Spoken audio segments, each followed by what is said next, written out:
Et à ce moment-là, moi, je passe du coup à côté de Josué. Et Josué, malencontreusement, me met une droite. Mais quand je te dis une droite dans le visage au niveau de l'arcade, mais monumentale, je suis sonnée. Je ne vois plus rien. Je vois plus rien, en fait. J'arrive même plus à ouvrir les yeux. Tout le monde s'affole autour de moi. Je suis confus, mais tu sais, confus à un point, en fait, je sais plus où me mettre.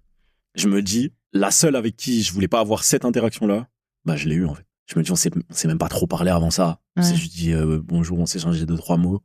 La première vraie interaction qu'on a, c'est moi qui lui mets un coup, mais de l'espace, quoi. Vraiment. Et je suis confus. Vraiment, je suis désolé. Je me confonds en excuses. Et du coup, je lui dis dans l'oreille, Stéphana, est-ce que tu veux que j'aille te chercher des glaçons? Parce que vraiment, je suis inquiet, en fait. Je me dis là, ça va gonfler. Et c'est de ma faute, quoi. Et elle me répond.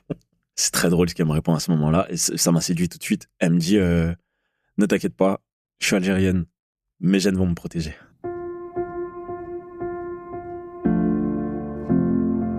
Je suis Marie-Charlotte Danchin et tu écoutes Crush, le podcast qui explore la magie des premiers jours des histoires d'amour. Chaque mardi, un ou une invitée vient à mon micro me raconter à cœur ouvert une rencontre qui a bouleversé sa vie, parfois pour une nuit, parfois pour quelques années, parfois pour toujours. J'espère que ces récits intimes seront pour toi une bulle de douceur et d'inspiration pour mieux comprendre et apprivoiser tes propres émotions amoureuses. Et si tu veux prolonger ces moments, partager tes histoires ou t'inspirer encore davantage, je t'attends sur Instagram et sur YouTube, @Crush le podcast.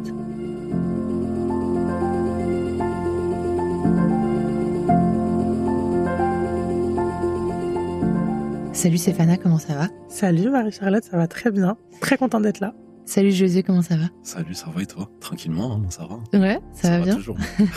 Vous m'avez écrit tous les deux, vous écoutez le podcast ensemble et tu m'as dit que c'était une bonne base de discussion entre vous. Exactement. On a découvert le podcast quand on est parti en vacances en Guadeloupe au mois de janvier. Et en fait, on s'est mis à l'écouter dès qu'on avait du temps libre, c'est-à-dire sur chaque trajet, chaque fois qu'on était à la plage. On a écouté des histoires qui nous ont fait rire, qui nous ont questionnés, ou voilà, qui ont généré même des réactions complètement opposées, qui forcément du coup amènent de la discussion, parfois de la polémique. Trop bien en vrai, vraiment trop bien. Donc un terrain, un espace de dialogue entre vous. Trop bien. Génial. Trop bien. Josué, est-ce que tu peux, pour commencer, s'il te plaît, te présenter en 5 hashtags? 5 hashtags. Donc, moi, c'est Josué. J'ai 32 ans. En 5 hashtags, je dirais d'abord musique, parce que je suis vraiment passionné de musique depuis toujours. Assez éclectique dans tout ce que j'écoute. J'en ai fait aussi. Un hashtag qui va aussi avec hashtag danse, parce que je danse aussi depuis tout petit. Ouais, beaucoup de danse de tout style différent, mais beaucoup de hip-hop en vrai. Le 3e, c'est vraiment hashtag sap. Parce que moi, j'aime vraiment beaucoup les vêtements. Pareil, c'est quelque chose auquel je tiens. C'est une zone d'expression. C'est vraiment une zone d'expression depuis petit aussi. Et je crois même qu'en grandissant, je me suis vengé de tout ce que j'ai pas pu porter quand j'étais petit. De tout ce que ma mère m'a mis sur le dos. C'est exactement ça. Et encore, ma mère m'a bien habillé. Mais de tous les trucs que j'ai vus quand j'étais petit et que je pouvais pas encore accéder, je pense que plus tard, en tant qu'adulte, je me suis bien vengé. Donc, je suis content. Non, ça va. Il y a 2 autres hashtags donc, qui sont une référence. Alors, je sais pas si les auditeurs connaîtront, mais en tout cas, qui sont une référence à un rappeur canadien qui s'appelle Roy Enoch. Les 2 autres hashtags, c'est noir et professionnel. Et le dernier hashtag, c'est gangster et gentleman. C'est vraiment ma devise dans la vie. Tant noir et professionnel que gangster et gentleman. Parce que, on va dire, j'ai les 2 facettes. Noir et professionnel, c'est vraiment le côté de... on est très sérieux, même si on se prend pas au sérieux. On est très sérieux. On est très rigoureux. Tant dans l'image que dans le privé, dans les valeurs qu'on va véhiculer et aussi dans nos relations aux gens, tout ça. Et gangster et gentleman, parce que pareil, il y a les 2 facettes. Ça veut dire que on est très poli, on est très bien élevé, mais on est un peu gangster quand même. Non, ça met un peu des règles. Exactement. Hashtag audacieuse, hashtag hypersensible, hashtag solaire, hashtag voyageuse et hashtag féministe, évidemment. Hashtag féministe. Évidemment. Super.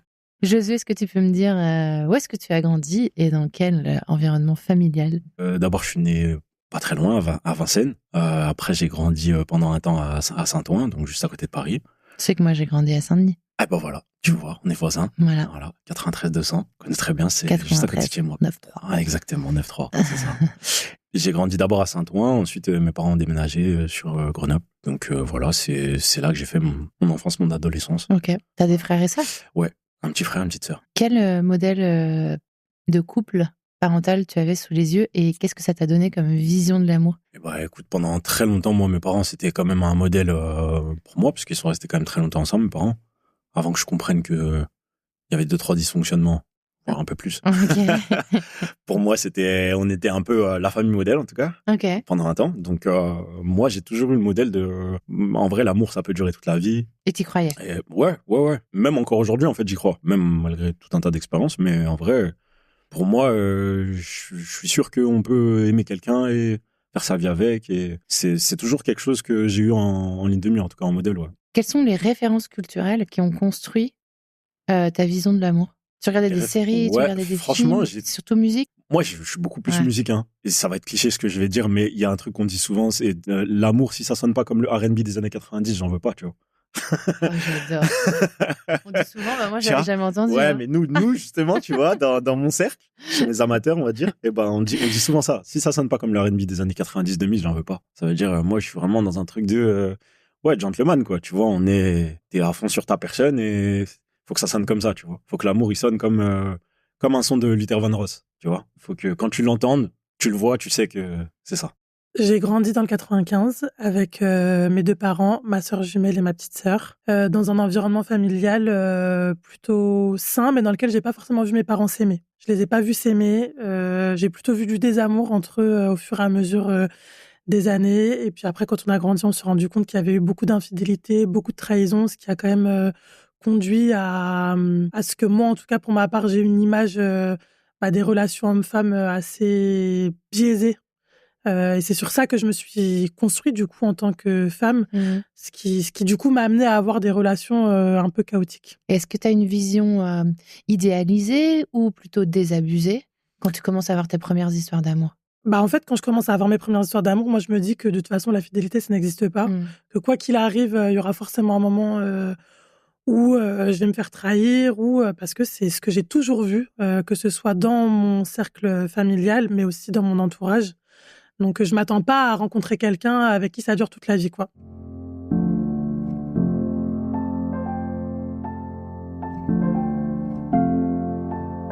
Si on remonte, Stéphana, au 18 avril 2025, on va dire le matin du 18 avril 2025, est-ce que tu peux me dire quel âge tu as, ce qui se passe dans ta vie à ce moment-là et dans quel état d'esprit tu es ce jour-là?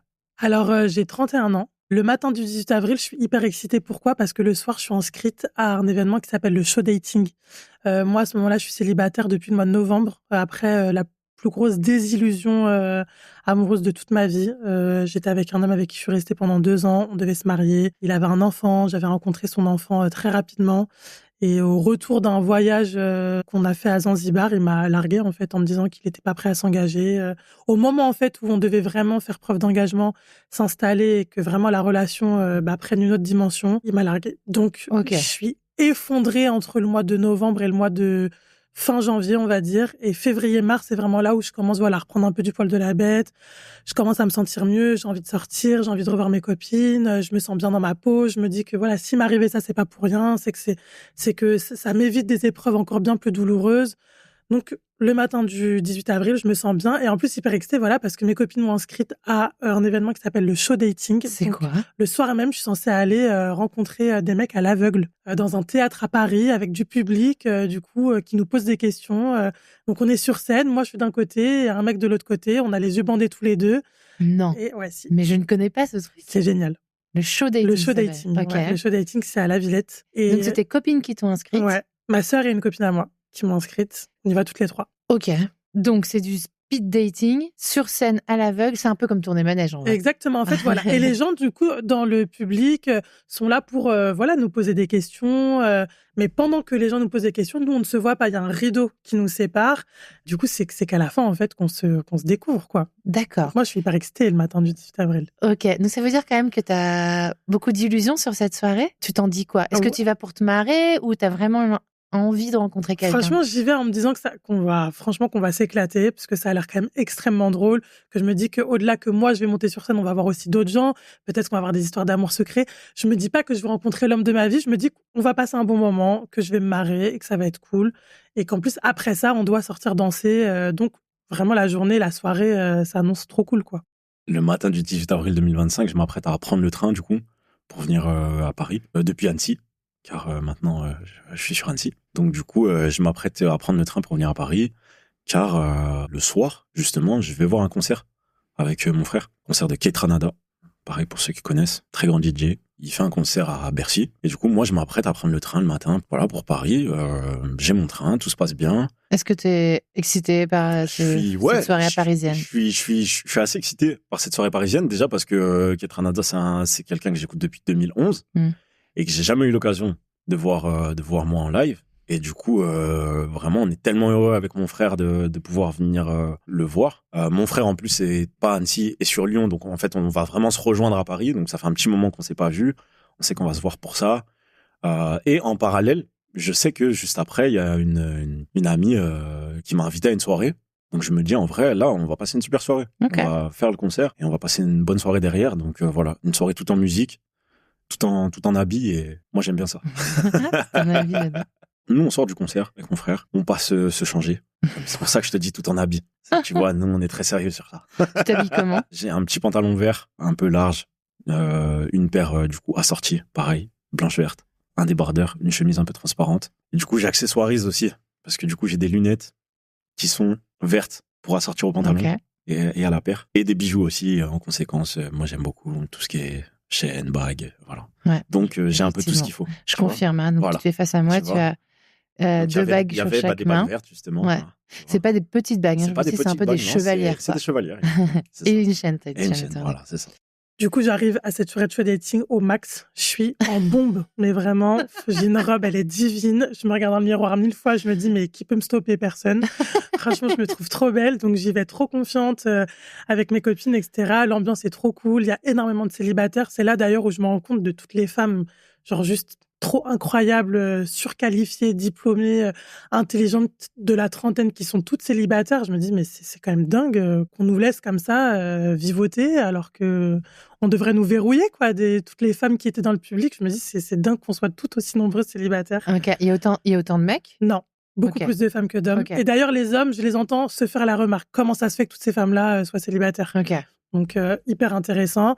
Et donc, rapidement, du coup, on m'appelle sur scène, je monte, j'ai les yeux bandés, et donc, je suis avec un mec, quoi, du coup, en face, voilà. Je vois mes copines, du coup, parce que moi, je peux pas voir le mec à côté, mais je peux voir mes copines qui me font... Et tes copines, elles voient le mec? Oui. Donc, elles me font des signes un peu, j'ai un peu du mal à les interpréter et tout. Bon, au final, du coup, on nous pose des questions et au moment de la découverte, bon, moi, il me plaît pas forcément. Par contre, le mec a un réel coup de foudre. Il me prend dans ses bras, il me fait un câlin, mais qui dure au moins 3 minutes, comme si le bon Dieu avait répondu à ses prières. Et d'ailleurs, c'est ce qu'il va me dire après quand on va nous mettre en loge. Il va me dire, voilà, je suis tellement content d'avoir fait le chemin. Je suis venu tout seul, mais là, j'ai vraiment l'impression que ça y est, c'est mon destin. On devait se rencontrer. Non, mais sauf que c'est pas du tout réciproque. Voilà, le pauvre. Franchement, le pauvre. Attends, donc du coup, sur scène, vous vous découvrez. Toi, t'as pas de coup de cœur particulier. Non. Vous êtes révélés l'un à l'autre et lui te saute dans les bras. Ouais, devant tout le monde, devant le public, il me prend dans ses bras. Et donc, bon, moi, je suis un peu touchée quand même parce que ça se voit qu'il est ému, en fait. Et même quand on nous met en loge, il a du mal à trouver ses mots. Il me dit, je suis désolée, c'est le stress, la pression qui retombe. Il habite pas à Paris, il a fait le trajet depuis la Provence, il est venu tout seul, il s'est inscrit tout seul en se disant, voilà, là, faut que je me bouge, faut que je trouve quelqu'un. Et lui, quand il me voit, c'est la révélation, quoi. Toi, qu'est-ce que tu lui réponds?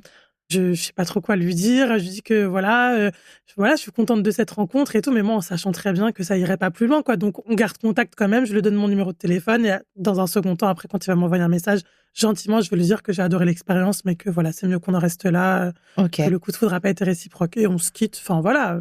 Tranquille. Voilà, tranquillement. T'arrives à cette soirée. J'arrive à cette soirée. On a bien insisté sur le fait que, bon, c'est une soirée parisienne et du coup, il faut pas arriver trop tard parce que ça promet d'être bien plein. Donc, quand bien même on a des préventes, on me dit de pas arriver trop tard et on insiste sur ça parce que je suis pas très ponctuel, moi. Mais je me dis, bon, on va faire au plus vite et voilà. Et il se trouve que du coup, j'arrive parmi les premiers de toute l'équipe attendue. Donc, je me dis, c'est pas trop mal en vrai. Je suis assez satisfait, tu vois. On n'a pas trop tardé, on est arrivé. Donc, imaginons que nous, on soit arrivés avec mon frère aux alentours de 00h30. Et donc, il y avait déjà des amis sur place. Et on attendait, du coup, la fameuse copine qui nous a invités, qui devait arriver, justement, accompagnée. Donc là, j'attends. On commence notre soirée, on danse et tout, ça se passe bien. Il y a un des amis qui est avec nous qui me dit que, du coup, la copine arrive. La copine arrive accompagnée de 2 personnes, dont Stéphana. Et donc, je vois entrer la copine, ok, et je vois entrer Stéphana. Quand je vois entrer Stéphana, je me dis, j'ai jamais vu, mais je savais pas que la copine, elle avait des copines comme ça. C'est-à-dire? J'étais interloqué. Je me suis dit, ah ouais, très bon style. J'ai bien aimé comme elle était habillée. Elle m'a plu. En vrai, elle m'a plu. Quand je l'ai vue, elle m'a plu. Voilà. Je me suis juste fait cette réflexion-là, en vrai. J'ai pas dit grand-chose. Et on s'est juste dit bonjour et voilà. Mais elle m'a plu déjà. On sort danser, du coup, dans une soirée qui s'appelle la Trendy, Pont Alexandre III. Et donc, moi, je me dis, c'est pas grave, j'ai pas pécho au dating, je vais pécho à la Trendy. Ça, moi, j'en suis convaincue. C'est quoi la Trendy? C'est une boîte de nuit? En fait, la Trendy, c'est une soirée, c'est des gens qui organisent une soirée qui s'appelle la Trendy et ils l'organisent dans différents lieux. Il se trouve que là, ce soir-là, c'était au Solum, donc du coup, une boîte qui s'appelle le Solum à Pont Alexandre III. Qui est sous le pont. Exactement. Oh, ouais, exactement. Et donc, la soirée, du coup, se passe là-bas. On y va, quoi, on se rend. Et donc, moi, je sais que ma copine là-bas doit me présenter des amis à elle, que je ne connais absolument pas. Et donc, on y va. Et il faut savoir, Marie-Charlotte, détail très important, que là-bas, moi, je rejoins un crush de Tinder. Ah! Je suis en crush avec un mec de Tinder. Et il m'a dit qu'il venait avec un pote à lui. Donc, moi, en plus, je suis trop contente parce que je sais que je vais avoir mon crush de Tinder, qu'on pourra peut-être, un peu flirter et tout. Ok, le crush de Tinder, tu l'as déjà vu ou... Je l'ai déjà vu une fois. Okay. Et là, on se revoit en soirée. Okay. Il faut savoir qu'à ce moment-là, moi, j'ai un petit turnover de petits mecs dans ma vie. Okay. Voilà. Une petite boucle assez sympathique. Je les vois un peu de temps en temps quand je veux. Voilà. Et donc, ce mec-là, il fait partie de la boucle. Voilà. Et donc là, on va se voir à la soirée. Donc voilà, moi, je me sens trop fraîche, trop cool. Je rejoins mon petit crush. Voilà, trop cool, quoi. La soirée s'annonce bien. Ouais, trop cool.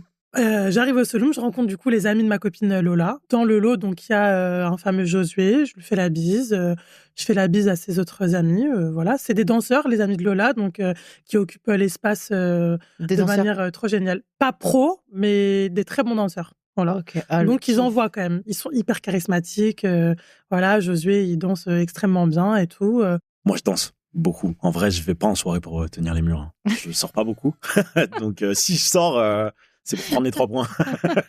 On va pour transpirer. Donc, moi, je suis là pour danser, hein. Je suis là pour rentabiliser, hein. Comme je t'ai dit, #musique, mais #musique, ça veut dire que vraiment tous les sons qui passent, c'est des sons que je maîtrise. Donc, vraiment, je suis comme chez moi dans mes écouteurs, en vrai, là. Ouais. Tu vois, donc, je suis très à l'aise, je danse. Et, il se trouve qu'à un moment, on arrive sur, la playlist rap français. Et je me transforme. Vraiment. Ça veut dire que je sens que ça monte d'un cran encore dans moi. Et le problème, c'est que je danse et que je fais pas attention et que je danse. À un moment de la soirée, il y a une musique, en fait, qui s'appelle 10, 12, 14 bureaux. Je pense que tu ne dois pas connaître, d'un artiste qui s'appelle Kalash Criminel. C'est vraiment une musique de rap extrêmement hardcore. Ok. Voilà, que tous les mecs la connaissaient vraiment sur le bout des doigts. Les danseurs, là, les potes de Lola, ils commencent à danser, vraiment à reproduire un peu presque le clip. Et à ce moment-là, moi, je passe du coup à côté de Josué. Et Josué, malencontreusement, me met une droite. Mais quand je te dis une droite dans le visage au niveau de l'arcade, mais monumentale, je suis sonnée. Je ne vois plus rien. Je vois plus rien, en fait. J'arrive même plus à ouvrir les yeux. Tout le monde s'affole autour de moi. Je suis confus, mais tu sais, confus à un point, en fait, je sais plus où me mettre. Je me dis, la seule avec qui je voulais pas avoir cette interaction-là, bah, je l'ai eue, en fait. Je me dis, on s'est même pas trop parlé avant ça. Ouais. Je lui dis, bonjour, on s'est échangé 2-3 mots.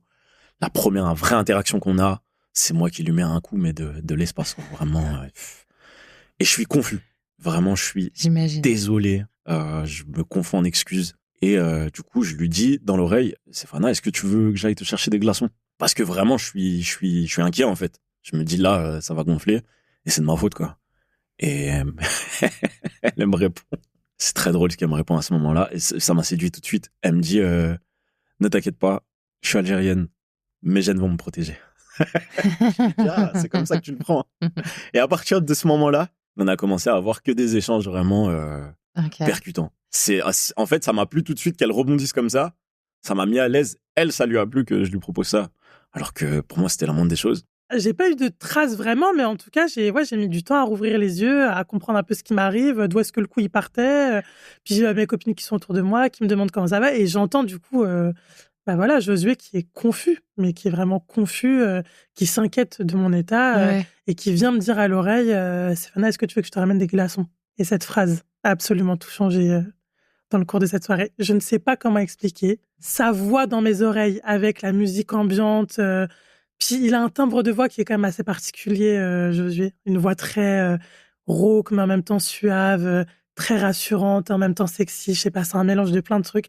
Et là, l'entendre si proche de mon oreille en me proposant des glaçons, ça a tout changé. T'as fait un électrochoc. Bah ouais, un électrochoc. Je l'ai regardé différemment. J'ai oublié mon crush. Là, t'oublies ton crush. Ah ouais, j'oublie tout. Je vois que lui. Là où avant, je le regardais à peine, là, je le regarde avec des yeux de désir, quoi. Il est comment, ce Josué? Il est grand, extrêmement charismatique. Il est beau, il a une aura, il a une présence, il a une énergie qui fait que quand il rentre quelque part, on est obligé de toute façon de le remarquer. Il a un style particulier? Il a un style, alors là, c'est peu de le dire, particulier. Il a un vrai style qui n'appartient qu'à lui. Il adore les vêtements, donc il met des pièces que tout le monde n'oserait pas forcément mettre, ce qui fait qu'on est obligé de le regarder. Voilà. Ouais. Il nous laisse pas indifférents. Qu'on le trouve beau, qu'on le trouve pas beau, c'est quelqu'un qui laisse pas indifférent. Moi aussi, quand je suis rentrée, je l'ai remarqué, mais je l'ai pas vu en fait. Je l'ai pas vu tout de suite. C'est vraiment quand il m'a demandé si je voulais des glaçons avec cette voix. Stéphana, est-ce que tu veux que je te ramène des glaçons? Que vraiment je l'ai regardé différemment. Il se trouve que il y avait un gars qui était dans la boîte, qui était venu pour Stéphana. Ok. Donc moi, je la voyais faire des allers-retours entre notre groupe et ce gars-là. Donc, aller lui parler, tout ça. Moi, je sais pas qui il est, mais à un moment donné, il faut que ce soit mon tour. Il faut que moi, j'ai plus d'interaction. Donc, je lui dis, viens, on va au bar. J'ai pas encore bu de verre, on y va. Il va me proposer ensuite qu'on prenne un verre. Je pense que c'est sa façon à lui, peut-être, de se faire pardonner. Et je trouve très rapidement qu'il y a quand même une tension quand même entre nous qui est quand même très vite, très palpable. Et donc, pendant qu'on se dirige en fait vers le bar, je lui dis, tu ne trouves pas qu'il y a une tension sexuelle entre nous qui est quand même assez forte? Il me dit, ouais, c'est vrai, il confirme. Je lui demande, tu veux me ken? Non, mais parce que, bon, c'est la question que je lui pose. Ah, mais Marie-Charlotte, moi, je suis là pour te dire, texto, comment ça s'est passé. Donc, quelle approche. Oui, je lui pose la question parce que pour moi, on est en soirée. Donc, de toute façon, pour moi, 99% des hommes qui approchent une femme en soirée, c'est à cette fin. Donc, ça sert à rien qu'on perde du temps. On va pas se raconter la pluie et le beau temps. Si c'est ça que tu veux, on se le dit et puis on s'organise, quoi. Voilà. Il répond quoi? Il répond, c'est pas ce qui était prévu, mais sur un malentendu, pourquoi pas. Donc, j'apprécie la réponse, voilà. Et donc, je vais lui demander, décline-moi ton identité. Quelle est ta situation actuelle? Et il me dit, je suis mariée, j'ai 2 enfants, j'habite à Annecy. Donc moi, je me dis, c'est une blague en fait. Moi, je pense vraiment que c'est une blague. Donc, je dis, très marrant. Non, en fait, c'est pas du tout une blague. Il est là pour le week-end, il habite à Annecy, il est marié depuis 7 ans, il a 2 enfants. Ok. Donc ça retombe tout de suite. Ah ouais, là, ça retombe. Ça retombe tout de suite. Je la vois un peu interloquée. Ok, elle me dit ok et tout. Et je lui explique brièvement ma situation actuelle dans mon mariage, qui prend l'eau depuis un moment, déjà. Je lui dis, en vrai, ça fait bien peut-être 2 ans, un peu plus de 2 ans et demi qu'on est en coloc. Ça se passe bien pour une coloc, mais pas bien pour un mariage. Ça veut dire, il n'y a pas de particulièrement d'embrouille. Mais je dis, comme tu vois, chacun mène sa vie de son côté. C'est-à-dire que voilà, moi, je sors, je vais en week-end, elle également, elle mène sa vie. Et voilà, on n'est plus vraiment un couple. Je lui dis, mais voilà, le fait est qu'en tout cas, actuellement, c'est ça ma situation. Donc, je sens qu'elle encaisse ça. Je sais plus comment elle enchaîne vraiment, mais elle me dit, bon, je vais retourner avec le groupe, avec les autres. Je me dis, bon. Je me dis, même si, pareil, cette interaction-là, j'aurais peut-être ne pas aimé la voir, quoi. Mais en tout cas, je me suis dit, au moins, t'as joué franc jeu. Tu bois quand même un verre avec lui? Pas du tout. Je le laisse au bar tout seul, je retourne sur la piste, je recherche mon crush, que je trouve plus. Ah non, je tourne les talons. Ouais. Je suis dégoûtée. Je me dis, mais pourquoi c'est pas possible? C'est pas normal, il m'a mis une droite, il me propose un verre, il ne peut pas être marié avec 2 enfants. Et habitant à Annecy en plus. En fait, il a vraiment tous les red flags possibles du monde de la relation dans laquelle jamais de ma vie je voudrais mettre ne serait-ce qu'un orteil. Il est marié, il habite à Annecy, donc en plus, Annecy, quoi, c'est hyper loin. Puis en plus, il a 2 gosses. Moi, je suis déjà traumatisée de la relation que j'ai eue, qui s'est terminée, où du coup, faire le deuil de l'enfant auquel je me suis attachée, ça a été presque plus terrible que de faire le deuil de la relation. Donc là, 2 enfants, moi, je me dis, mais même pas en rêve, quoi. comment va se passer la suite de la soirée? Je pense qu'après ça, il doit s'écouler un petit quart d'heure. Et puis, on se remet à discuter un petit peu. Vu que la musique, elle est forte, hein. Donc, du coup, je suis obligé de lui parler dans l'oreille. Et je vois que ça lui plaît, en fait. Donc, elle aussi, elle le fait. Moi, je lui parle dans l'oreille à chaque fois. Vous vous dites quoi? Et franchement, je me rappelle plus exactement de ce qu'on se dit, mais je sais qu'on est dans la séduction, hein. Je sais, hein, parce qu'on danse plusieurs fois ensemble. Moi, je lui parle dans l'oreille, elle aussi. Je me rappelle plus exactement des échanges là. Mais je me rappelle que ça se passe bien. Et que vraiment, non seulement le feeling, il est bon, mais que après, elle fait plus d'aller-retour. Donc, je me dis, OK, c'est bien. C'est bon, possession de balle. Est-ce que toi, ça faisait longtemps ou pas que tu avais senti cette connexion avec une meuf que tu connais pas aussi rapidement? Ouais, ça faisait très longtemps. Ça faisait vraiment longtemps. Qu'est-ce que tu te dis du coup, toi? Est-ce que tu es dans ta soirée, tu dis ouais, je kiffe, et c'est excitant, et c'est marrant, et puis... à la fois, je me dis c'est grisant. À la fois, je me dis c'est grisant parce que je suis content de vivre ce moment. Et à la fois, encore une fois, comme je te dis, le côté noir et professionnel, je me dis, là, on va profiter de notre soirée, mais j'attends rien d'elle. C'est-à-dire que je vais même pas chercher spécialement à profiter de la situation ou quoi que ce soit. Et en plus, vu que j'ai joué carte sur table avec elle, moi, je suis pas dans un truc de, entre guillemets, transformer l'essai. Je me dis pas, il va se passer quelque chose ou truc. Je me dis juste, là, on passe une très bonne soirée. Et voilà, on va quand même danser un peu ensemble et tout, parce qu'il y a quand même une attraction entre nous qu'on peut pas nier. Mais bon, moi, dans ma tête, je me dis, de toute façon, c'est clair, ça sera le temps d'une soirée, il est marié, ça ira pas plus loin. Voilà, on va danser un peu ensemble, rigoler, s'amuser, parce qu'il a une super énergie qui matche super bien avec la mienne, et puis basta, quoi, ça ira pas plus loin. La soirée se finit, on va sortir, du coup, on sort tous ensemble. Il monte dans la voiture avec nous parce qu'on le raccompagne à son Airbnb. Dans la voiture, il se passe quelque chose d'assez incroyable, parce que Josué et moi, on a un niveau de séduction. La manière dont on séduit, c'est quand même du haut niveau, quoi. On est sur le Roland-Garros de la séduction, quoi. Ça veut dire que ce qu'on s'envoie en termes de punch de séduction dans la voiture, il aurait fallu prendre un billet, quoi, pour assister à ces échanges. Tu peux m'en dire, ou tu t'en souviens ou pas? Ouais, je m'en souviens. Par exemple, je sais pas, lui, pendant qu'on est dans la voiture, il va me caresser un peu la cheville. Moi, je lui dis, t'aimes bien quand je te caresse ici? Donc, quand je le caresse dans la nuque, t'aimes bien? Ouais, j'aime bien. Et je dis, punaise, mais ta voix... je l'imagine sur du dirty talk pendant l'acte, ça doit être incroyable et tout. On est complètement décomplexé. On se dit, je sais pas, tout ce qu'on n'oserait jamais se dire, le fait qu'on ait peut-être aussi un peu bu, l'euphorie, etc. Voilà, on se dit qu'on matcherait trop bien, que ce qui se passe, c'est assez incroyable. Et c'est un moment assez fort quand même. J'ai jamais vécu un moment comme ça, moi. On était tellement absorbés l'un par l'autre, en vrai, que elle était à mon bras, on allait marcher presque jusqu'à la Tour Eiffel, quoi. Et du coup, on nous a vite rappelé pour dire que la voiture, elle est garée de l'autre côté, quoi. Donc, la fameuse amie, elle nous a raccompagnés avec mon frère jusqu'à notre Airbnb. Juste avant la fin, là, juste avant qu'on sorte, moi, j'avais quand même demandé son contact. Je dis comme ça, c'est cool, ça m'a fait plaisir de faire ta connaissance. Voilà, on reste branchés. Donc voilà. C'est comme ça que ça s'est terminé là. Ok, la soirée s'arrête là. La soirée s'arrête là. On a continué à parler jusqu'à ce qu'elle s'endorme. Peut-être vers 7h par message. On a continué à parler jusqu'au matin, quoi. Vraiment jusqu'à ce que le jour il se lève. Toi, t'es dans quel état d'esprit à ce moment-là? Parce que t'es dans l'euphorie de la soirée, t'as l'impression qu'il s'est passé quelque chose, qu'il se passe quelque chose de spécial, mais en même temps, tu sais qu'il n'est pas disponible et que l'histoire, comme tu dis, elle est pas possible. T'es dans quel état d'esprit? Franchement, moi, je me dis juste trop cool la soirée, j'ai rencontré quelqu'un de sympa, je crois comprendre du coup qu'il fait quelques allers-retours à Paris, donc je me dis trop cool, quand il reviendra sur Paris, on pourra peut-être se voir, basta, quoi. Ok. Je prévois même pas de le revoir avant qu'il rentre sur Annecy, moi. Parce que là, on est du coup le 18 et lui, il rentre le lundi. On est le vendredi soir et lui, il rentre le lundi. Moi, je prévois même pas de le revoir avant qu'il rentre le lundi. Donc, cool, quoi. Voilà.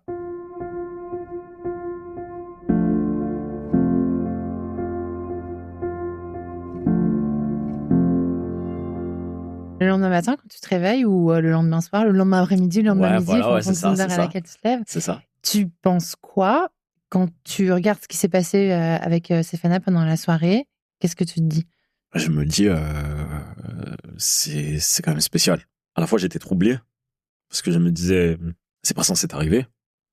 Et en même temps, je me disais, c'est quand même spécial parce qu'une rencontre comme ça, t'en as pas fait depuis fort longtemps déjà. Et en plus de ça, t'en fais pas. Et t'en fais pas, tu veux dire dans la vie? Ouais, dans la vie. Ouais, c'est ça. Donc ça te paraît exceptionnel? Ça me paraît exceptionnel, vraiment. Qu'est-ce qui te paraît exceptionnel? Ça me paraît exceptionnel parce que déjà, ça faisait longtemps, moi, que j'étais marié. Et j'ai toujours été sérieux. Donc, je veux dire, moi, j'ai jamais été trop dans ces interactions-là. Et en plus de ça, je trouvais que c'était plus qu'une rencontre de soirée, parce que c'était bizarre, parce que à la fois, on était dans la séduction et il y avait quelque chose de très léger, et à la fois, des fois, on pouvait se dire des choses et je sentais que c'était plus profond que ça. Ça veut dire, j'avais vraiment envie d'apprendre à la connaître. Et en même temps, je me disais, tu peux rien attendre d'elle et elle va faire sa vie sans toi, car voilà, chacun est dans son couloir. Mais j'étais intrigué, j'étais intrigué, pas que physiquement parce qu'elle me plaît. Je sentais qu'elle me plaisait au-delà de ça. Et donc c'est pour ça que je me disais ça, même le samedi là déjà. Je me disais, c'est quand même spécial, parce que de pouvoir te dire ça alors que t'as vu quelqu'un que quelques heures comme ça. Pour la première fois. Pour la première fois. Est-ce que tu vas essayer de la revoir pendant ce week-end avant de rentrer à Annecy? Bien sûr. je lui ai dit d'ailleurs explicitement, est-ce que je vais te revoir durant ce week-end? Car moi, je m'en vais lundi. Et surtout, est-ce que si je te revois pas, ce week-end-là, il a un sens? Moi, je lui dis, je sais pas comment je vais quitter la ville là sans te revoir. C'est pas possible. Et elle me dit, je sais pas si ça va être possible. Moi, j'ai prévu quelque chose déjà dimanche et tout, mais on va voir. Je te reconfirme et tout. Et donc, on est toujours branchés par message. Et elle me dit, franchement, moi, je suis très attentive à mes ressentis. Et sache que ce que j'avais prévu dimanche, là, c'est prévu depuis un moment. Mais pour toi, j'ai annulé. Donc, on va se voir. Donc là, quand elle me dit ça, je me dis, ok, pense à tes habits. T'as dit quoi? Pense à tes habits. Je me dis, là, en fait, j'étais tellement heureux. Je me suis dit, ah ouais, là, c'est bon. Pense à tes habits. Tiens-toi bien. Le truc, c'est que je pense quand même beaucoup à lui, que dans les discussions qu'on a, je le trouve tellement poli, en fait. Je le trouve tellement poli, tellement respectueux. J'adore la manière dont il s'exprime. Josué, c'est un académicien. Il parle trop bien français. J'adore ça. Donc, les discussions qu'on a, elles sont tellement stimulantes et tout, qu'il y a quand même quelque chose qui... Je sais pas, je me dis, est-ce qu'il faudrait pas que tu le revoies, ce mec, avant qu'il parte? Est-ce qu'il faudrait pas que tu annules, là, ce truc que t'attends impatiemment depuis je sais pas combien de temps et que tu le revois? Qu'est-ce que tu vas faire? J'annule et je vais voir Josué. Le dimanche soir, j'annule ce que j'avais prévu et je le retrouve en soirée, du coup, sur Paris, à la Wonder. Une grosse boîte sur Paris, et deuxième soirée, du coup. Vous allez danser ensemble? On va danser ensemble. Moi, je me fais belle. Quand on arrive, Josué, il est complètement... il perd ses moyens.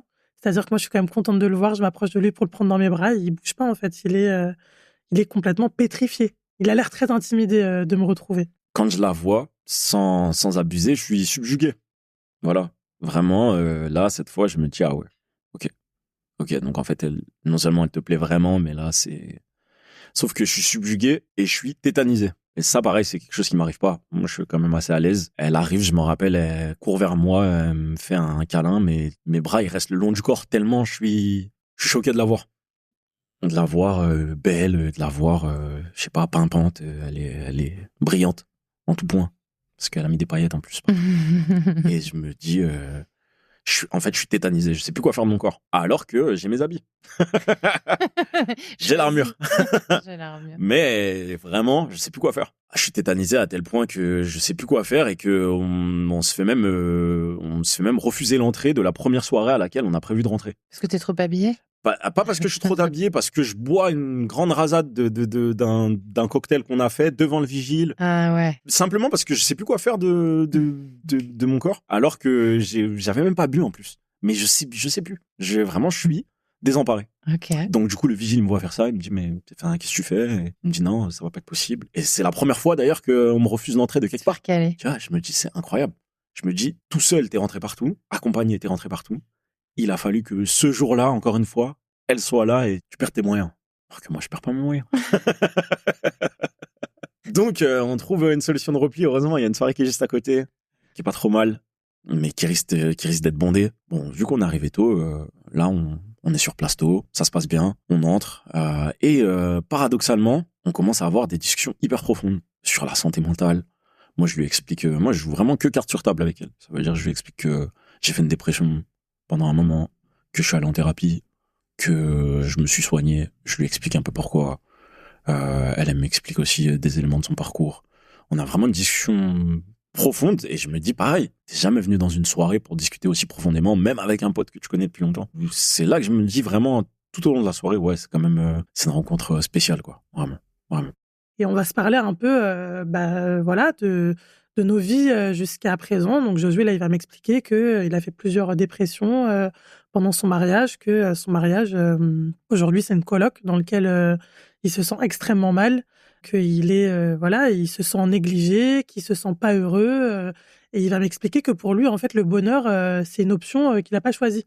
Qu'il sait qu'il n'est pas heureux dans sa vie, mais qu'il a des responsabilités de père de famille, qu'il a des enfants et que, heureux ou pas, il se doit de rester pour ses enfants. Et on va parler de ça. Et moi, c'est vrai que j'ai un avis qui est quand même pas vraiment le même. Pour moi, être heureux, c'est quelque chose qu'on doit à ses enfants. Et je lui dis ça. Et on parle de ça pendant que les gens dansent autour de nous. On est tous les deux et moi, je lui dis, mais je crois que tu prends le truc un peu à l'envers, en fait. C'est que tu as des enfants.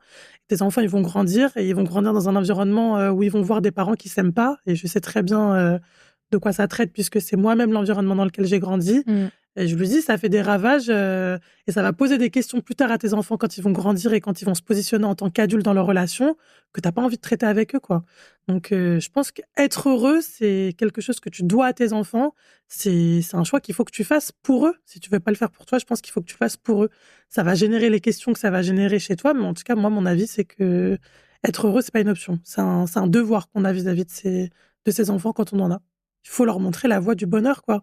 Faut pas montrer à ces gosses que, à mon sens en tout cas, c'est mon avis, hein, que on va leur donner voilà les besoins absolument primaires, mais qu'à côté de ça, ils vont voir des parents voilà qui sont complètement qui ont démissionné de la vie, quoi. Ils n'ont pas démissionné de leurs enfants et des responsabilités qu'ils ont vis-à-vis de leurs enfants, mais ils ont démissionné de la vie. Je suis pas sûre qu'après ça donne des adultes aptes à faire les bons choix dans leur relation. C'est une discussion quand même hyper intime. Grave. Ça crée un lien particulier entre vous? Quand même, ouais. Parce que je vois que ce que je lui dis, ça lui met quand même un peu une claque quand même. On est proches après, je vois que ça a créé quelque chose, ouais. C'est pas rien quand même de discuter de santé mentale et d'avoir un homme qui se montre vulnérable. Déjà, moi, j'avais jamais vu ça, hein. Un homme qui se montre vulnérable, c'est quand même pas rien. Donc moi, ça me séduit en fait tout de suite. Ça me séduit parce que, voilà, on parle de dépression. En plus, moi, je suis issue du médico-social, professionnellement parlant, donc ça me parle tout ce qu'il dit. Mais j'avais jamais entendu un homme parler comme ça, quoi. Petit message aux hommes qui nous écoutent. Ouais. Se montrer vulnérable. Vraiment. C'est sexy. C'est très sexy. Vraiment.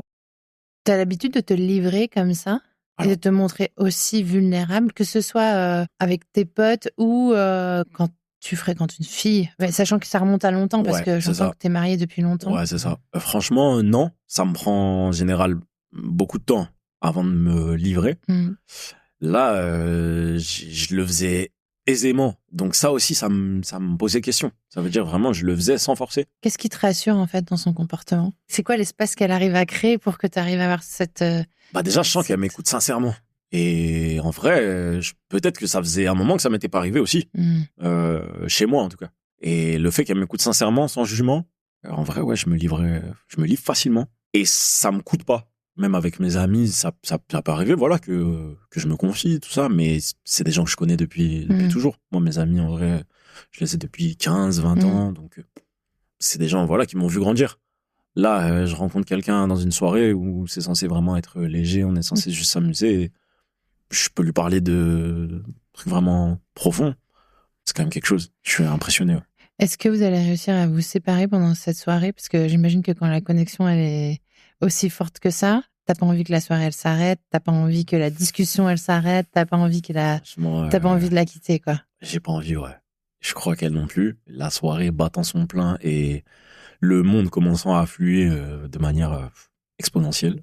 On décide de quitter. Elle me raccompagne, du coup, avec mon frère. Mon frère, il décide d'aller se coucher et nous, on décide de rester discuter un peu dehors. On parle un petit peu. Je lui fais bien comprendre qu'en vrai, moi, j'ai jamais fait de rencontre comme elle. Je la trouve vraiment spéciale. Et que c'est pas un bluff. C'est pas juste, je lui dis pas juste ça pour la flatter dans son ego ou que j'attends quelque chose d'elle ou quoi. Vraiment, je lui dis, même si toi et moi, imaginons, on se recroise jamais, mais je vois que là, ce qui s'est passé, en tout cas, c'est vraiment spécial et ça m'a fait vraiment du bien. Moi, je décide de lui faire un bisou sur le front. Pareil, c'est un signe de respect. À la fois, je me disais, déjà, je la respecte elle. Et je me disais aussi, quand bien même t'es en coloc depuis longtemps, mais factuellement, tu restes marié. Bon, et puis ce qu'elle décide, c'est de m'embrasser, du coup. Pareil, j'étais pris au dépourvu. Ok. Absolument, vraiment. Pareil, je savais pas quoi faire de. De ton corps. Je savais pas quoi faire de mon corps. J'étais une fois de plus désemparé. C'était très agréable après coup, mais je lui ai même dit. Je lui ai dit après ça, je savais même pas que ça allait arriver. Je m'y attendais tellement pas. Elle m'a dit, je sais pas comment tu pouvais pas t'y attendre alors que toute la soirée j'ai eu envie de ça. C'est fou. On sait que c'est la dernière fois qu'on doit se voir. Voilà, moi j'ai envie de l'embrasser en fait. J'ai envie de l'embrasser. Je me dis, de toute façon, on se reverra pas. Donc, on a quand même vécu quelque chose qui me semble moins fort. Il faut quand même laisser une trace, comme qu'on s'embrasse. Je l'embrasse. Sauf que Josué, en fait, à ce moment-là, il a un réflexe de défense. C'est-à-dire? C'est-à-dire, il met sa main sur mon cou, je sais pas, peut-être un mélange d'excitation, pas fort, hein, bien sûr, hein, mais comme s'il voulait me repousser, tu vois. Ok. Lui, il avait simplement prévu de me faire un bisou sur le front, en signe de respect. Enfin, moi, j'avais envie de lui rouler une pelle. On n'était pas vraiment en accord, quoi. Voilà, c'était assez drôle, ce décalage qu'il y avait entre nous. Donc, c'était un peu maladroit. C'était maladroit, c'était drôle. Okay. Franchement, c'était très drôle. Et on se laisse là-dessus. Ok, vous vous quittez. On se quitte. Le lendemain, tu rentres à Annecy. Le lendemain, je rentre à Annecy.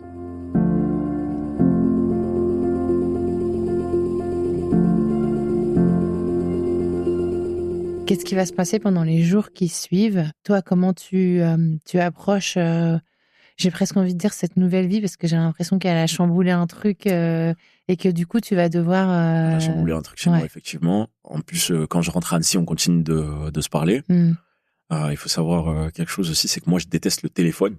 C'est-à-dire, je déteste parler dans le téléphone. Pour dire, moi, j'ai une entreprise, même mes clients, je déteste leur répondre au téléphone. Ça veut dire, je les redirige toujours vers ma secrétaire ou toujours vers envoyer un SMS ou un mail. Comme ça, je peux traiter l'information. Mais parler dans le cornet, là, je déteste. C'est vrai? Je déteste ça. Ah, c'est marrant. Je n'aime pas ça. Okay. Sauf que je me rends compte que déjà avec Stéphana, la première fois qu'on décide de s'appeler, on passe, je sais pas, peut-être 2 ou 3 heures à discuter. Et surtout, je me rends compte que à partir de ce premier appel-là, je vais pas pouvoir faire sans. Et je le sens.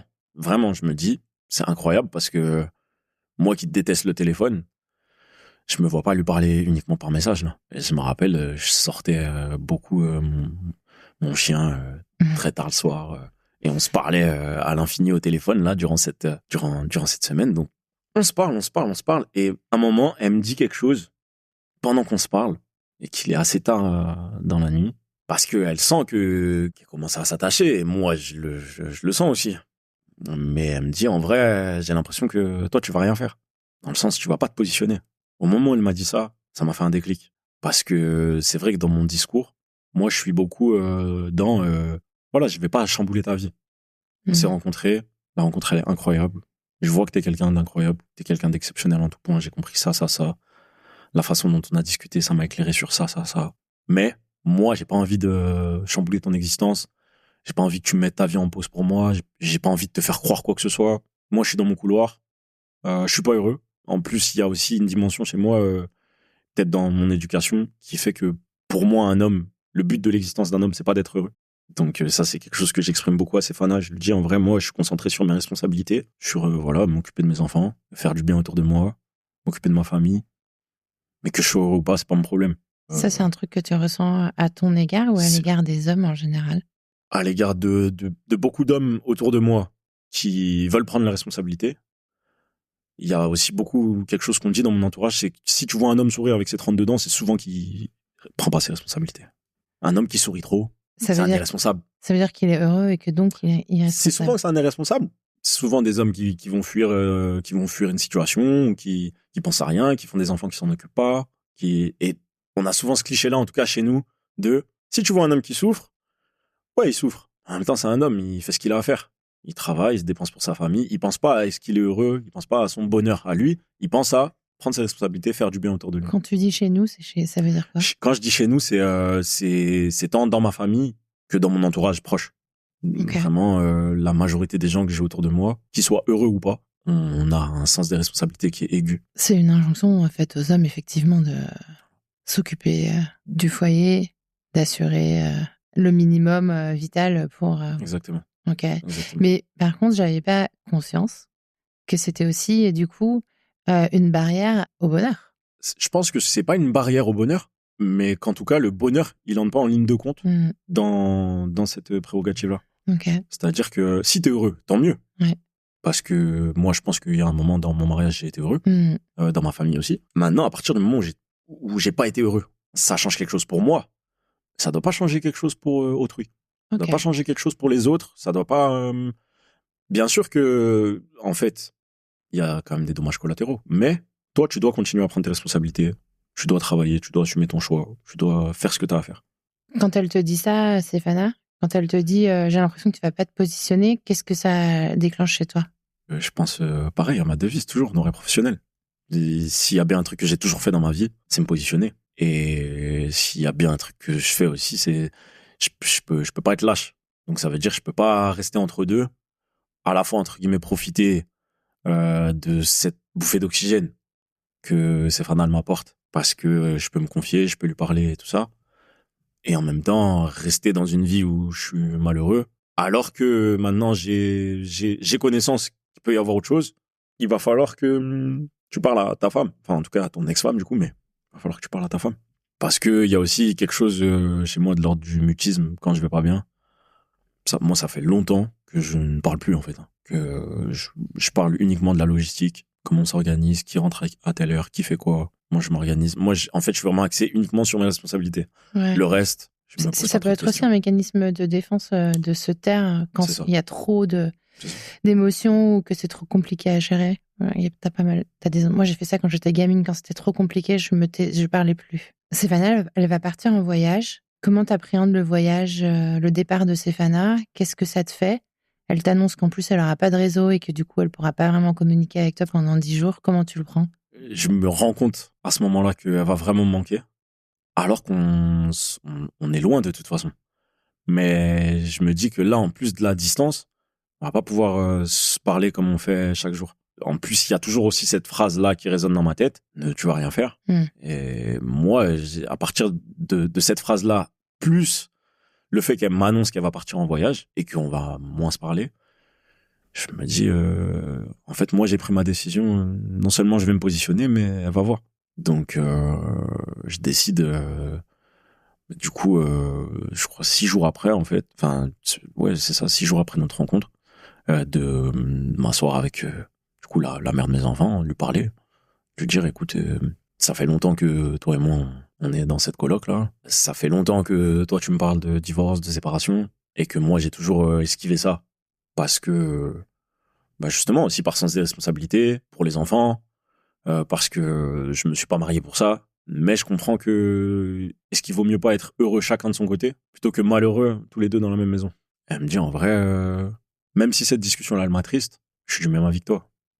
Donc du coup, on décide de se séparer, de commencer même les procédures de divorce. Mais ça se fait vraiment d'un commun accord. C'est-à-dire que ça se fait déjà dans le calme. Pareil, on s'organise rapidement pour la logistique parce que s'il y a bien un truc qu'on a toujours maîtrisé, c'est notre logistique. Et du coup... je lui dis, écoute, moi, je veux te faciliter en tout point. Elle me demande, est-ce que moi, je voudrais qu'elle parte? Je lui dis, en vrai, moi, je vais pas te mettre dehors. T'es la mère des enfants, t'es avec les enfants. Vois comment tu veux faire. Et elle me dit que, du coup, elle va s'organiser pour partir, d'abord temporairement. Et puis après, voilà. Elle me dit, je pense que ce sera mieux pour qu'on puisse se reconstruire chacun. Et aussi pour que les enfants, ils trouvent un nouvel équilibre. Donc, du coup, je décide de pas l'annoncer tout de suite à Stéphana, parce qu'on continue à parler. Ouais, du coup, elle est pas encore partie. Elle est pas encore partie. Et en fait, pourquoi tu décides de pas lui dire tout de suite? Je décide de pas lui dire tout de suite parce que j'en parle à un ami à moi, à qui j'avais parlé de Stéphana et qui connaît aussi bien ma situation. Et lui-même me dit, pour pas qu'elle croie que c'est de sa faute, ne l'inquiète pas. D'abord, fais ce que t'as à faire. Et une fois que t'auras géré la situation de ton côté, parle-lui tranquillement. Et moi, je décide de faire ça. Je me dis, comme ça, elle va partir. On va se parler ce qu'on peut. Et à un moment, un jour qu'elle aura de la Wi-Fi, je vais lui dire. Puis il se trouve que quand elle part, pendant les 4 heures jusqu'à sa première escale, moi je fais que lui envoyer des messages. Vraiment, je sens qu'en fait je suis déjà amoureux moi. Ça veut dire vraiment là je sens que avant qu'elle monte dans l'avion, elle comme moi on sent qu'on est déjà amoureux. Donc je fais que lui parler. Et en fait quand elle arrive du coup en Jordanie, je lui annonce que j'ai acté ma séparation, que ça s'est passé comme ça. Je lui raconte tout. Et quand je lui raconte tout, elle a un peu peur. Forcément. Elle me dit, est-ce que c'est de ma faute? Ou est-ce que tu penses que... Je lui dis non. Je lui explique, du coup. Je lui dis, écoute, ça fait longtemps que c'est dans les tuyaux. Ça fait longtemps qu'on a repoussé cette échéance-là. Ça fait longtemps que moi, j'ai jamais voulu justement me positionner par rapport à ça. Mais effectivement, là où j'ai quand même eu le déclic, c'est, du coup, tu vas pas te positionner.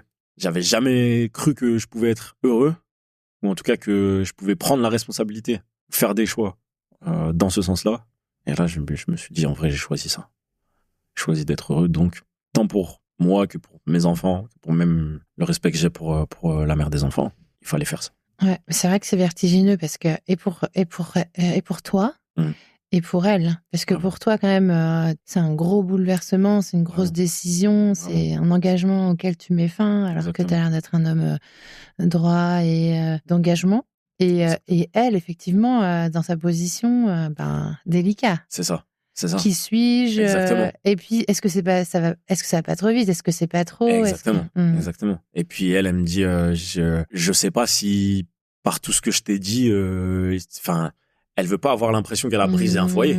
Ouais. Et je lui dis non, en fait, c'est pas du tout comme ça. Même dans la discussion que j'ai pu avoir avec la mère de mes enfants, c'est pas du tout comme ça qu'on l'a appris. Car je lui ai bien expliqué que justement, on allait rester une famille. Simplement, on allait être une famille, mais qu'avance chacun de son côté et que l'important, c'est que les enfants, ils voient leurs deux parents heureux. Ça, c'est quelque chose que j'ai compris en discutant avec Stéphana, alors que pour moi, c'était pas important. C'était pas important, moi, que le père, il soit heureux. Le père, il doit faire ce qu'il a à faire. Et finalement, il peut faire ce qu'il a à faire en étant heureux. D'ailleurs, aujourd'hui, je vois les bienfaits de ça, finalement. Quand je monte dans l'avion, je suis quand même pris d'une émotion particulière. Chaque fois que je monte dans l'avion pour partir en voyage, voilà, je sais pas, je suis un peu prise d'une émotion, mais là, j'ai envie de dire à Josué des trucs que je lui avais pas dit jusqu'à présent. Je me sens folle amoureuse de lui, en fait. Je me dis, mais c'est pas possible, il est en train de m'arriver un truc de dingue. Là, tous les échanges qu'on a eus depuis qu'on s'est quittés, les heures et les heures qu'on a passées au téléphone à décortiquer un peu, nos parcours, notre enfance. On se rend compte qu'on a aussi un peu la même place dans nos familles respectives, qu'on a quand même vécu des expériences extrêmement similaires, qu'on se ressemble mais sur tellement de points. C'est pas possible. J'ai l'impression qu'il est tout ce que j'ai toujours voulu avoir. J'espérais même pas ça en fait, tellement c'est tout. Il répond à des questions que je m'étais même pas posées en fait. Et quand je monte dans l'avion, je m'en rends compte. Je suis prise d'une vague d'émotions, d'amour, et je lui dis tout par texto, juste avant de monter dans l'avion, juste avant que la Wi-Fi elle se coupe. Je lui dis, je crois que j'ai envie qu'on essaye de faire un truc. Je sais pas comment, je sais pas quand. J'ai l'impression que ça va être la merde, mais là, ce que je ressens pour toi, c'est incroyable, quoi. Je peux pas nier, je peux pas faire comme si ça existait pas. Je lui dis tout ça, et après, mon téléphone il se coupe parce qu'on est dans l'avion. Donc, Ces 10 jours, tu communiques avec lui aussi? Oui, parce que je prends une puce, en fait. Parce que pour la première fois de ma vie, je prends une puce parce qu'il est inimaginable pour moi de ne pas avoir de ces nouvelles. Je peux pas. Alors que pourtant, je m'étais dit, on fera comme ça. Mais je peux pas. Dès que j'arrive en Turquie, là, pour l'escale, je prends une puce pour lui parler parce que je peux pas faire sans lui. Je peux pas. Et lui, il est que soulagé de ça. Et en fait, la Jordanie, ça va être le voyage pendant lequel on va tomber fou amoureux l'un de l'autre. On tombe fou amoureux l'un de l'autre pendant la Jordanie. Par message. Par message. Au téléphone quand on s'appelle le soir, parce que du coup, il y a la Wi-Fi dans les camps dans lesquels je suis. On tombe fou amoureux l'un de l'autre. Et puis moi, je vis ce voyage-là, et lui, il le vit aussi par procuration. Je fais des émotions extrêmement fortes que du coup, j'associe à l'amour naissant entre lui et moi. Donc, c'est le voyage le plus... Enfin, voilà, je n'oublierai jamais la Jordanie, quoi. C'est trop beau ce qui se passe. Je rencontre des gens incroyables, je rencontre un peuple que je connais pas, et à côté de ça, je partage tout ça avec Josué, et puis je me sens de plus en plus proche de lui chaque jour qui passe. On est fou amoureux, quoi. Là, t'as le cœur qui est ouvert à puissance 1000, quoi. Ouais. Je me dis, j'ai déjà fait 31 ans sans lui, je ferai pas 10 jours de plus, quoi. Faut qu'on soit ensemble. Comment, je sais pas, mais faut qu'on soit ensemble.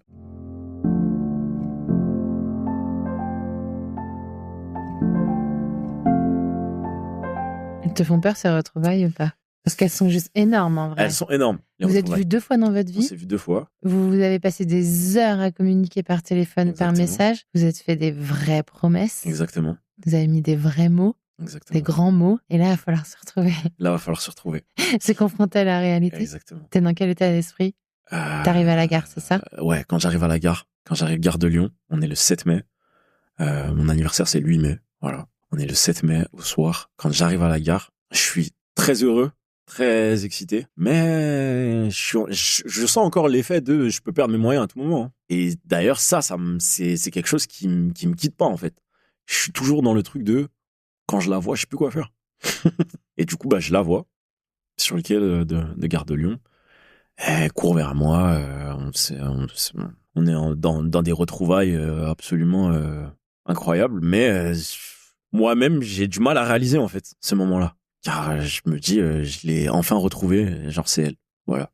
Je l'ai retrouvée. Elle est là, elle est avec moi, mais j'ai du mal à réaliser.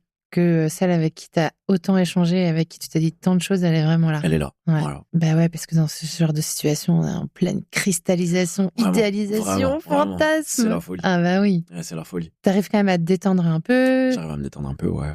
Après, au fur et à mesure, ça va. Franchement, ça va. Je me détends un peu, ça va. J'ai l'impression que je vais faire un malaise. Vraiment, je vais faire un malaise. Et puis après, on se prend dans les bras. Mais ça se sent qu'on est un peu gêné. On est un peu gêné. On sait pas trop où se mettre. L'envie de bien faire, en fait, je pense. L'envie de bien faire. Josué, il a une forte envie de me respecter, de bien faire, de pas brusquer. Voilà. C'est important pour lui que je sente qu'il me respecte. Et donc, dans ce sens-là, il va doucement, quoi. Donc, on se retrouve, mais on est gêné. On s'embrasse pas, par exemple. On s'embrasse pas, on se prend dans les bras et après, quand on arrive à la maison, là, forcément. Et puis en plus, il vient pas les mains vides, il vient avec une bouteille de champagne, des cadeaux pour mon appartement, une bougie, des bijoux. Mais qui fait ça, en fait? Non, mais qui fait ça? J'ai jamais vu ça de ma vie, moi. Un sac rempli, là, avec une petite pochette bien-être, avec à l'intérieur des petites huiles. Mais moi, j'hallucine, je me dis, mais c'est pas possible, là. Il est trop C'est gentil. qui ce mec, en fait? Comment va se passer ce week-end? Comment tu vas vivre cette folie? Ouais, j'ai du mal à réaliser ce qui m'arrive. Le lendemain, c'est son anniversaire. Et le lendemain, on fait un date. Il m'emmène en date. Donc, je sais pas du tout où on va. Je sais pas ce qu'on va faire. On va sur Paris. Et en fait, il m'a prévu un date quad. Donc, on fait une balade en quad sur Paris. L'itinéraire du quad fait qu'on repasse Pont Alexandre III. Et il a choisi cet itinéraire pour ça. On repasse Pont Alexandre III, du coup, à l'endroit où on s'est rencontrés pour la première fois. Oui, t'as mis une droite. Ouais, oui, il m'a mis une droite. Ouais. C'est un coup de foudre, finalement. C'est un coup de foudre. Voilà, ça prend tout son sens. Et pendant cette balade en quad, moi, je pleure parce que c'est beau, c'est Paris, les lumières, la Tour Eiffel, il y a la musique, et puis on est tous les deux, et puis je me dis, mais c'est quoi? Est-ce que c'est vraiment ma vie, quoi? Est-ce que c'est vraiment moi qui suis en train de vivre ce moment-là avec un mec qui prend des initiatives, qui m'emmène dans un date trop stylé, hyper original? Puis après, même les moments qu'on passe quand on est à la maison, on sent qu'on doit être ensemble, quoi. Il faut qu'on soit ensemble. C'est évident, ça nous paraît évident. Est-ce que toi, t'es rattrapée un peu par la réalité ou pas du tout? Par sa réalité à lui? Bah oui. Parce que souvent, ça encombre aussi dans cette situation. Alors après, je suis rattrapée par sa réalité à lui, mais quand même, rapidement, Josué a eu une grosse conversation avec sa femme. Du coup, ils se sont quittés. Donc moi, quand je le revois, Josué, il est déjà libéré de ses responsabilités d'époux. Et toi, tu l'interprètes comment? Est-ce que tu le vois comme il a pris la décision pour lui et pour sa famille? Ou est-ce que tu dis, j'ai une place dans cette décision, ou j'ai été juste, tu sais, le fusible, le déclic? Parce que ça met la presse aussi, non? Bien sûr que ça met la pression, mais sur le coup, quand il me l'apprend, en plus, moi, je me sens trop mal. Je me dis, c'est ça, Sef, bravo, tu détruis des familles, super, top, cool. Continue sur cette lancée. Sauf que je sais, moi, à quel point il est malheureux. Et donc, moi, j'avais vraiment l'impression qu'il avait juste besoin d'une pichenette, en fait. Il avait déjà tout décortiqué. Il avait déjà fait le deuil de sa relation. C'est-à-dire que il était plus amoureux. Il y avait déjà plus d'espoir. C'est pas comme s'il y avait encore quelque chose à sauver dans leur mariage. Ils avaient fait le tour. Ils étaient plus heureux depuis déjà belle lurette. Ça n'allait que de pire en pire, quoi. Moi, j'ai l'impression qu'il avait déjà tout compris, qu'il avait simplement besoin de quelqu'un pour le pousser un peu. Voilà le rôle que j'estime avoir eu, en tout cas, dans ce divorce. Mais donc, quand on se retrouve, du coup, il est célibataire. Et ça joue quand même quelque chose, quoi. Que j'ai pas, moi, l'impression de fréquenter un homme marié qui ment. Tu vois, je sais que là, le monsieur, il a pris rapidement ses dispositions parce qu'il s'est rapidement rendu compte qu'il était face à moi. Et un tsunami. De toute façon, il m'avait dit, t'as un game changer. Un game changer, c'est soit tu le prends et ta vie, elle change, soit tu le prends pas et après, tu le regrettes toute ta vie. Moi, là, je vais me positionner parce que c'est ce qu'il sait faire de mieux. Et ça aussi, c'est quelque chose qu'on m'avait jamais démontré, quoi. Quand j'étais avec le mec avec qui j'étais pendant 2 ans, le seul truc qu'on m'a montré, c'est qu'au moment où il faut s'engager, prendre les décisions et se positionner, en fait, il s'est barré. Donc moi, un homme qui se bat pour moi, qui prend des décisions fortes, qui prend des positions fortes, ça, c'est une première. Donc même ça m'impressionne un peu quand même. Je me dis, punaise, c'est donc ça que je mérite. Ça me fout une claque quand même un peu quand même, hein. Parce que moi, avant ça, j'avais l'impression d'être avec des hommes qui me donnaient pas grand-chose, mais je m'en contentais. Et Josué, ce qu'il me donne, ça me paraît tellement énorme que je me dis, mais c'est trop. Sauf que lui, il me dit, c'est pas trop, c'est ce que tu mérites. Donc, on va tout reprendre de A à Z. Là, je vais t'expliquer 2-3 trucs. Puis, tu vas t'habituer à ce train de vie parce que c'est ça que tu vas avoir. C'est ça que tu mérites, quoi. Tu mérites pas moins. C'est ça que tu mérites. Après ce premier week-end, du coup, votre relation, elle est officielle au moins pour vous. Ouais. Enfin, c'est annoncé, quoi. C'est dit. C'est nommé. C'est nommé.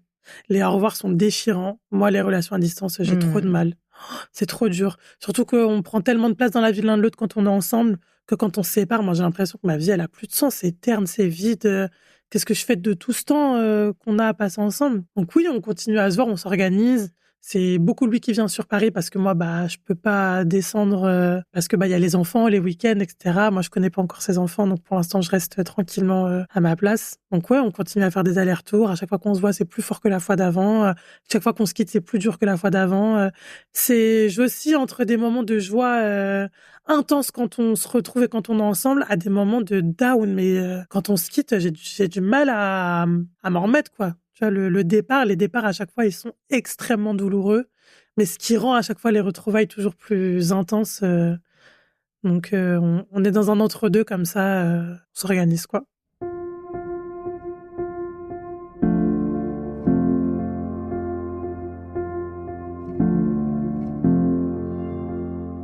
Aujourd'hui, on est quelques mois plus tard. Qu'est-ce qui s'est passé depuis ces retrouvailles et toutes ces annonces écoute, depuis ces retrouvailles-là, il s'est passé beaucoup de choses. On est parti d'abord une première fois à Malte, ensemble. Pourquoi Malte, c'est quelque chose de marquant? C'est que moi, je déteste les vacances. Peut-être aussi dans cette optique d'homme qui est pas spécialement heureux. Les vacances, c'est soit pour les gosses, soit pour contenter ton plus un, mais toi, en tant qu'homme, tu prends pas spécialement de plaisir. Parce que, en fait, ta place, elle est au travail. c'est bête, mais moi, c'était vraiment ma philosophie. Et là, je me rappelle qu'elle me propose qu'on parte une semaine quelque part pendant l'été. Et je lui dis, écoute, je sais qu'avec toi, je peux tout faire. Donc, ouais, on va le faire. Alors que de base, moi, je suis vraiment sur un format week-end. J'aime bien les week-ends, mais les vacances, c'est pas mon truc. Et on passe 8 jours, je crois, à Malte. Et je me rends compte qu'on a vécu 8 jours ensemble. Et je me dis, mais en fait, quand bien même là, c'était une parenthèse, c'est avec elle que je veux vivre, c'est sûr. Est-ce qu'à un moment, il est question que tu rencontres ses enfants? Oui. Moi, je le tanne avec ça. Moi, je le tanne parce que ça fait partie de lui. J'ai bien réfléchi quand je l'ai rencontré. Je sais ce que ça implique d'être avec un homme qui a des enfants. Et pour moi, c'est l'extension. Je me vois mal avoir une relation avec Josué sans que ses enfants soient inclus, en fait. Il faut que je rencontre ses enfants. Bien sûr, au moment où ce sera OK, mais je peux pas, moi, simplement, avoir les bénéfices d'être avec lui sans ses enfants. Il faut que je les rencontre à un moment donné. Et je vais les rencontrer au mois de février de cette année. Donc, tu les as rencontrés il y a pas longtemps, là, ouais. Il y a 1 mois et demi, 2 mois, ouais, je crois, ouais. Je les aimais déjà avant de les rencontrer. Je les aime encore plus maintenant que je les ai rencontrés. Ouais, c'est des amours. Moi, je lui avais dit, de toute façon, je viens pas pour te faire perdre ton temps. Et moi, j'ai une vision aussi, tant de l'engagement que de la famille, que tout ça. Donc, il y a un moment donné, il faut que ce soit sérieux. On passe cette grande étape. J'en parle à ma famille et je lui présente la mère de mes enfants et mes enfants. C'est quelque chose de marquant. Aujourd'hui, du coup, mes enfants adorent Stéphana. Aujourd'hui, on a pour projet de s'installer ensemble. Et franchement, non seulement je regrette pas notre rencontre, c'est un euphémisme. C'est vraiment une rencontre qui a changé ma vie. Parce que j'aurais jamais cru pouvoir juste être heureux, en vrai. D'où elle vient, à ton avis, cette injonction au rôle de père et d'homme responsable? Tant de par notre éducation que de par notre vécu. On n'a pas envie d'être des hommes, justement, lâches ou fuyards. On se dit, quitte à souffrir, autant que ce soit pour une cause noble. Autant que ce soit pour une cause juste. Il faut que ta souffrance, elle puisse servir à quelque chose. Il faut pas que tu sois là à être content et en fait, tu négliges tout ce qui fait de toi un homme. Alors qu'en fait, on peut concilier les deux. Mais moi, je l'avais pas compris du tout. Moi, j'étais vraiment dans un truc de fais ce que t'as à faire, c'est ça qui est important. Et je crois que c'est vraiment ce truc-là aussi d'être rigoureux. Moi, je suis vraiment dans un truc où je suis rigoureux. Pourtant, j'aime beaucoup m'amuser, j'aime beaucoup lâcher prise et tout ça. Hein. Ça n'empêche pas. Mais pour moi, la valeur d'un homme, c'est ce qu'il apporte à son entourage. La valeur d'un homme, c'est pas est-ce qu'il est heureux, est-ce qu'il est pas heureux. Et je disais toujours même à Ah, Stéphana, je lui dis, quand tu parles d'une légende, d'un homme qui a fait du bien, la question que tu poses, c'est jamais est-ce qu'il a été heureux, est-ce qu'il a pas été heureux. Tu parles de ce qu'il a fait, tu parles de ce qu'il a laissé. Et du coup, pour moi, ça, c'est quelque chose qui est important. Maintenant, j'ai compris qu'on peut faire les deux.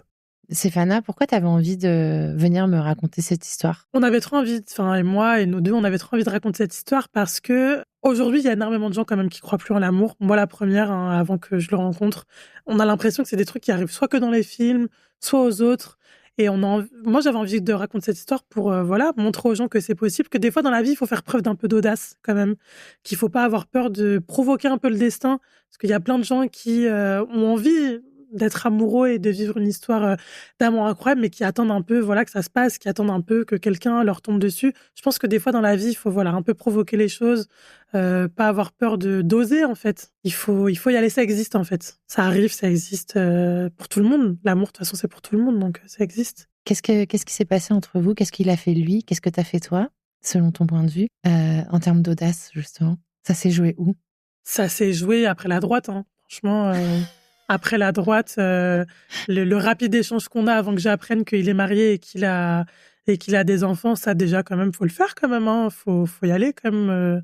Mais c'est un peu une zone de confort, en tout cas pour ma part. C'est un truc dans lequel je me sens hyper à l'aise. Et puis après, qu'il se soit aussi rapidement positionné dans sa vie, ça a quand même joué beaucoup. Qu'est-ce que ça aurait été notre relation s'il avait continué à rentrer tous les jours avec sa femme? Comment on aurait pu se construire? Comment on aurait pu se parler? Ça aurait pas été possible. Si elle avait pas quitté le domicile avec les enfants, qui s'étaient pas aussi rapidement positionnés, je pense pas qu'on en serait là aujourd'hui. Donc, bien sûr que le fait qu'ils soient positionnés assez rapidement et qu'on se soit montrés tous les deux aussi vulnérables l'un envers l'autre, qu'on se soit très rapidement, rien caché de nos faiblesses, de nos traumas. C'est les premières conversations qu'on a eues, c'est parler de nos traumas, parler de ce qui nous a impactés, parler de ce qui parfois nous empêche d'avancer. C'est ça, en fait. C'est comme ça qu'on s'est rencontrés avec Josué. Les premiers échanges qu'on a eus, c'est de parler de notre vulnérabilité et tout ce qui fait qu'on est des êtres fragiles.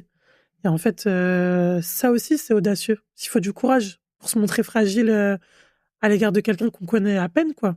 Si tu croisais la Stéphana du 18 avril le matin, là, tu la rencontres, tu lui dis quoi? Je lui dirais, Sef, prépare-toi, ça va être exceptionnel. Prépare-toi, ta vie s'annonce grandiose. Vraiment grandiose. Je dirais ça. Même si t'es pas prêt, réfléchis pas trop. Et je pense qu'il lui dirait une phrase que Stéphana me dit souvent, c'est quand rien n'est prévu, tout est possible. Et ça, là, c'est la vérité. Pourquoi t'avais envie de raconter cette histoire? Qu'est-ce que t'as envie de dire aux auditeurs et aux auditrices? Déjà, pour parler aux hommes qui sont dans mon cas, en vrai. Ou en tout cas, qui ont été ou qui sont dans le cas du Josué post-avril 2025. Pré-avril 2025, pardon. C'est possible d'être heureux, peu importe l'issue. Et peu importe les difficultés, parfois les choix, la logistique, ce que ça implique. Être heureux, c'est un choix. Pour l'amour, on n'est pas obligé d'être prêt. En tout cas, on n'est pas obligé de s'y attendre. Mais je pense qu'il faut rester ouvert à se dire que ça peut arriver n'importe quand. Mais par contre, même si on n'est pas prêt pour la rencontre, parce que la rencontre, elle peut arriver n'importe quand, je pense qu'il faut être prêt soi-même à se dépasser pour l'amour. Parce que ça a l'air simple raconter comme ça. Ça fait un peu belle histoire et tout. Mais faut se dépasser. Il y a du boulot derrière. Il y a du boulot, ouais. Attends. Il y a du boulot. Il y a du boulot, il y a des choix. Et franchement, je pense que aujourd'hui, que ce soit par les réseaux sociaux ou par ce qu'on nous véhicule parfois dans les médias, il y a beaucoup une sorte de guéguerre entre les hommes et les femmes, particulièrement sur Internet. Voilà.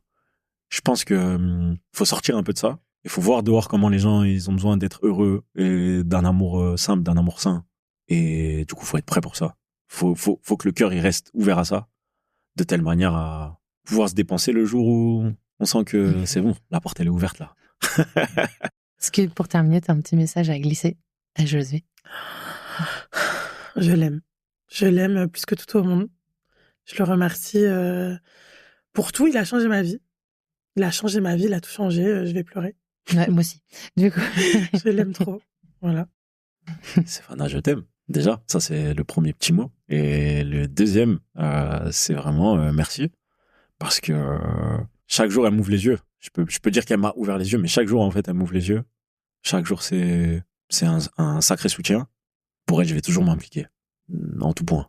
parce que je garde aussi mon sens aigu des responsabilités. Hein. Ça, c'est pas parti, heureusement. Et qu'en plus de ça, j'ai à cœur son bonheur autant qu'elle a à cœur le mien. Je vais être à la hauteur.